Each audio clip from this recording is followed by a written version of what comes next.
যত YouTube channel আছে তারা ইউটিউবে সাফল্য পেতে দুইটা জিনিস ফোকাস করে, একটা হলো কোয়ালিটি আর একটা হলো কোয়ান্টিটি। কোয়ালিটি বলতে বুঝি আমরা আমাদের ভিডিওর থাম্বনেল, ডেসক্রিপশন, টাইটেল, ভিডিওর যে এডিটিং, প্রেজেন্টেশন, যাবতীয় বিষয়গুলো ভিডিওর। আর কোয়ান্টিটি বলতে বুঝি আপনি সময়ের সাথে সাথে সোশ্যাল মিডিয়ায় অ্যাক্টিভ কতটুকু আছেন বা প্রতি সপ্তাহে প্রতি মাসে কয়টা ভিডিও ছাড়তেছেন, এই জিনিসটাকে আমরা কোয়ান্টিটি হিসাবে ধরতে পারি।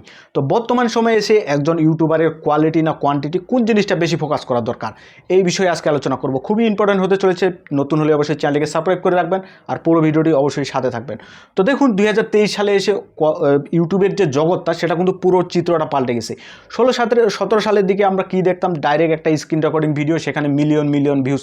আর আগে যখন আপনি যে কোনো একটা টপিক সার্চ করতেন, আপনার কোনো জিনিসের হেল্প লাগবে, একটা টপিক সার্চ করছেন, সেখানে আপনি দেখবেন 3-4-5টা ভিডিও পেয়ে যেতেন 16-17 সালের দিকে।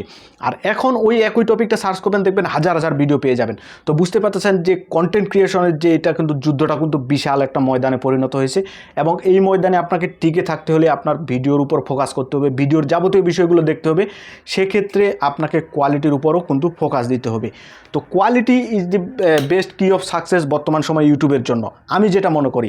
আর কোয়ান্টিটি বলতে আপনি ডেইলি একটা 7 দিনে 7টা ভিডিও আপলোড করেন, তাতে যদি আপনার ভিডিওর কোয়ালিটিটা ভালো না হয়, আপনার ভিডিওতে দেখার মতো কিছু না হয়, তাহলে কিন্তু আপনার ভিডিও অডিয়েন্স দেখবে না। আপনি যতই মাসে 40টা 50টা 60টা ভিডিও আপলোড করেন, আপনার ভিডিও অডিয়েন্স দেখবে না। অটোমেটিকলি আপনার চ্যানেলের যে রিচটা সেটা ডাউন হয়ে যাবে। তাই বুঝতে পারতেছেন বর্তমান সময় ইউটিউবে টিকে থাকতে হলে আপনাকে কোয়ালিটির উপর কতটা ফোকাস করতে হবে। বড় বড় যারা ইউটিউবার আছে তারা দেখবেন অনেকেই এখন ভিডিও বানানো কম করে দিছে। যারা একসময় ডেইলি ভিডিও আপলোড করতো, তারা এখন দেখবেন 3-4 দিন পর পর ভিডিও আপলোড করে। কারণ কি, একটা ভিডিওর কোয়ালিটিটা মেনটেন করে যখন আপলোড করবেন, তখন ওই একটা ভিডিও থেকে আপনি 3-4টা ভিডিওর যে ভিউটা সেটা গেইন করতে পারবেন।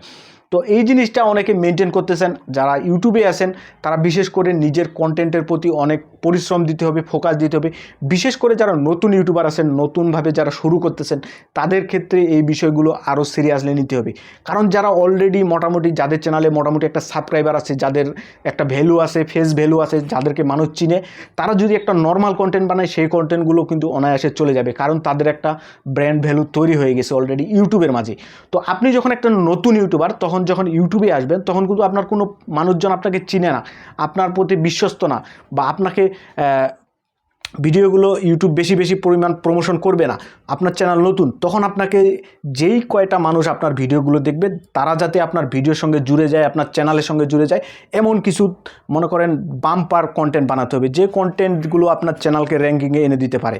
আর নতুন চ্যানেলের ক্ষেত্রে আপনার মনিটাইজেশন নিয়ে অনেক টেনশন করে থাকি, কিন্তু একটা কথা মাথায় রাখবেন, আপনার যখন একটা ভিডিও ভাইরাল হয়ে যাবে, তখন আর আপনাকে পিছনে ফিরে তাকাতে হবে না। আপনার সেই ভিডিও থেকে আপনি যে পরিমাণ সাবস্ক্রাইবার পাবেন, ওয়াচ টাইম পাবেন, সেই ভিডিও থেকে আপনার ফুলফিল যে চ্যানেল মনিটাইজেশনের ক্রাইটেরিয়াটা, 1000 সাবস্ক্রাইবার, 4000 ওয়াচ টাইম, সেটা কিন্তু ফুলফিল পূরণ হয়ে যাবে। কারণ এই জিনিসটা কিন্তু খুব একটা কঠিন নয়। আপনি জাস্ট আপনার কন্টেন্টের উপর ফোকাস করুন, আপনার কোয়ালিটির উপর ফোকাস করুন, তাহলেই দেখবেন ইউটিউবে সব ইজি হয়ে গেছে। ইউটিউব না, বর্তমান সময় ফেসবুকের জনপ্রিয়। আপনি ফেসবুকে একই জিনিস অ্যাপ্লাই করবেন, কোয়ালিটি মেনটেন করবেন, এবং এটাই আপনাকে অনেক উচ্চতায় নিয়ে যাবে। তো আজকের ভিডিওটা এই পর্যন্ত। আশা করি আপনাদের অনেক হেল্পফুল হয়েছে। আমি চেষ্টা করেছি ইউটিউবের যে বিষয়গুলো সেগুলো আপনাদের সামনে তুলে ধরার। তো ভিডিওটা কেমন লেগেছে অবশ্যই কমেন্ট করে জানাবেন। ভিডিওটা ভালো লাগলে লাইক করে দেবেন, এবং নতুন হলে চ্যানেলকে সাবস্ক্রাইব করে দেবেন। তো আপনাদের সাথে দেখা হচ্ছে নতুন কোনো ভিডিওতে, নতুন কোনো ইউটিউব রিলেটেড টিপস নিয়ে।